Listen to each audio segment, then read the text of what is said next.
Hey there, today I wanted to make a new video on the pawns route. I realized I have explained how the new pawns route work, but I haven't actually showed footage of any new one outside of the very old pawns route I did do way back in 1.1 launch. So I thought I would show off the actual pawns run. This is around a 300k run. It was both good RNG and bad RNG at the same time. I did get all the boss spawns that I wanted and a decent amount of gold mobs, but I didn't get anything crazy in the laser room itself. But you can expect to get around 190k to 350k per run. It is a very big difference between the runs, but it's really RNG if you spawn everything or not. And if you do spawn every mob, you can expect at least a 300k plus run every time.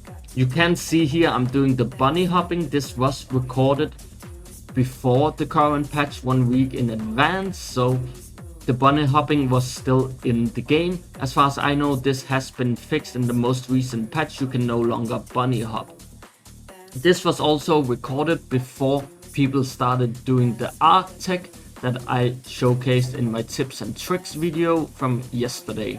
So you won't be seeing the arc tech for opening the safes in this run. You can get a little bit more points or paw coins as well from doing the arc tech with the new patch that I didn't get here.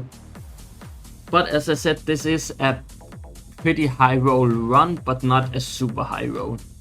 So don't expect to get 300k every run. Expect, as I said, around 900 or 190k to 300k, depending on how many bosses and mobs you do spawn. I do the saves here in this run. Obviously, this is a lot better if you have the arc weapon to actually do these saves, as they take a bit of time when I don't have it here. The boss itself didn't drop any crazy loot. As you can see, it's decent loot, but it's nothing super crazy. It's like 30k. But the elk boss, I believe, does drop better in this run. I would always recommend, if you're doing double boss, to check the spider boss first and then the elk one, as the distance between the elk room and the next room is a lot shorter than between the spider room. So if the elk doesn't spawn, it should save you a bit of time doing the elk as the second boss. So yeah, do spider boss first and then elk. That is my recommendation. You will see this is very similar to my paw coins route as well. It's just skipping saves for some gold mobs, which also means it is gonna be a bit of a longer run. It's usually around 10 minutes, but sometimes it can be all the way down to 7 minutes, depending on how many mobs you spawn. If you don't spawn a lot of bosses, it can be as low as 6 to 7 minutes per run, but usually it's around 8 to 10 minutes in my experience. That is the average duration of the runs, if you were wondering. Obviously, you can skip these saves if you really want to, but honestly, I would just do the arc tech.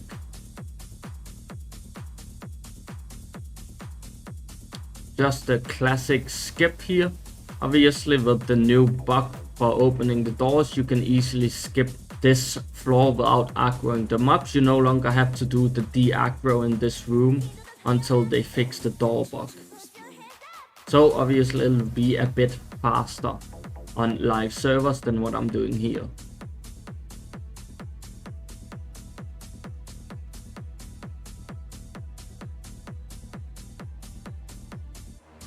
And the only difference here compared to the paw coins route is you will see me doing all the gold mobs on floor 2. We are lucky and we do get a reverse run here, so we can start with the phone booth and the lamp. This is also the team setup I do recommend for Heist, which is MC, Nanali, GUN, Lacrimosa. Although you can swap out GUN, as grouping doesn't really do a whole lot in Heist. but she does help with the Blossom procs giving more damage. So I prefer still keeping her on the team, but it is not the worst to replace Jiuan with Hotori, but personally I prefer Jiuan, but it's definitely an option if you want. You can also replace Jiuan with Chiz if you do want that Heist buff.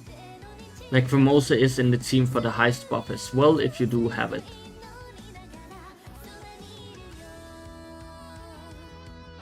Besides that, we'll just do the normal route here, looking for all the gold mobs, and if there is no gold mobs, then we just do the standard podiums.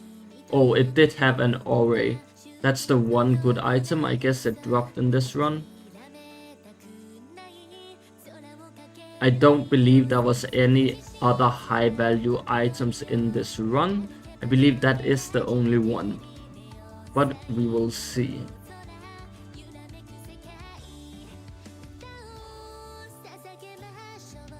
I do recommend that if you do run the new Arc Time Bandit, you put it on MC, as the MC character doesn't really need any arc to do that job. It is definitely the best use of where to put your weapon. Obviously Jiuan is another option, as she doesn't really do a whole lot of damage, especially if you haven't fully built her. If you do run Hattori or Chiz instead of Jiuan, I would put it on Chiz, but I wouldn't put it on Hattori. But you could if you really wanted to.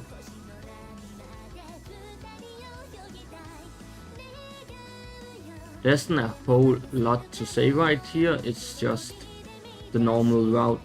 Check if the TP is here and if the gold mob is there. There was no TP, but there's a gold mob, so I will be doing that one.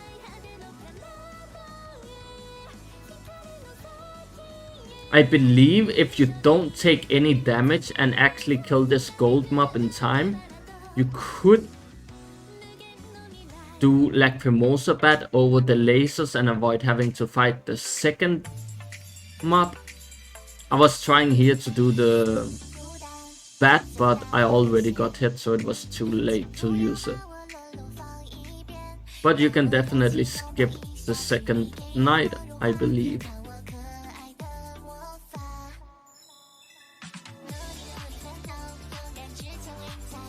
Then we're just gonna do the gold mob out here and then do the jumping room.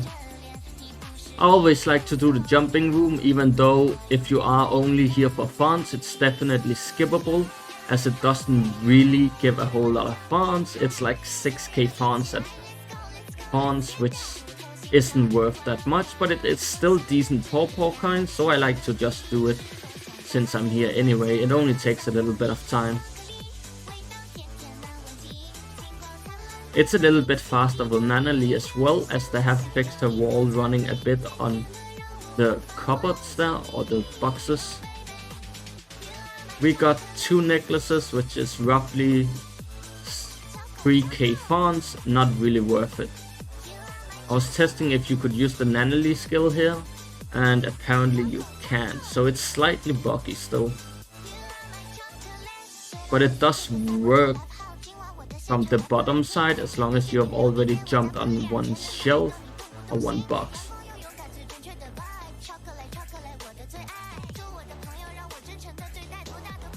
And I believe in the laser room here, it was actually a really bad RNG room.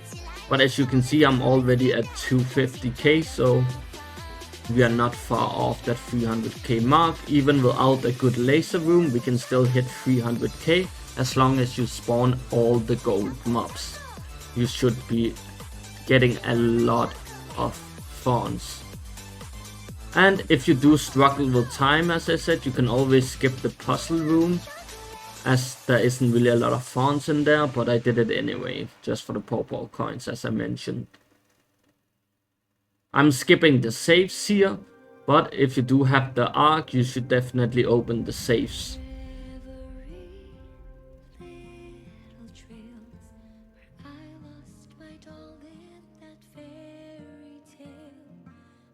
If you are low on time and have the TP here to the left, you can always just take the TP out right away.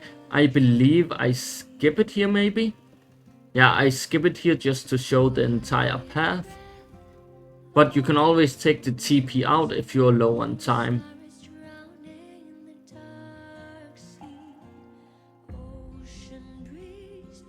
Just gonna get the gold mob here. It is very RNG if these gold mobs spawn, so this one isn't always here either.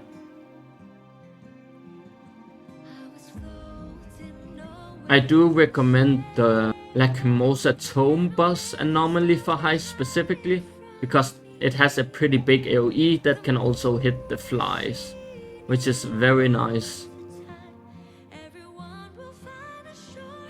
I opt to skipping the save here, but if your arc isn't on cooldown, you can definitely get that save. And here you'll see me backtracking because I have no TP upstairs, and I have no TP on the stairs there, so I'll go back down here. Which is why I say if you have the TP here, you can always skip that little side room, as it's not worth doing. Thanks for watching, and I hope to see you next time.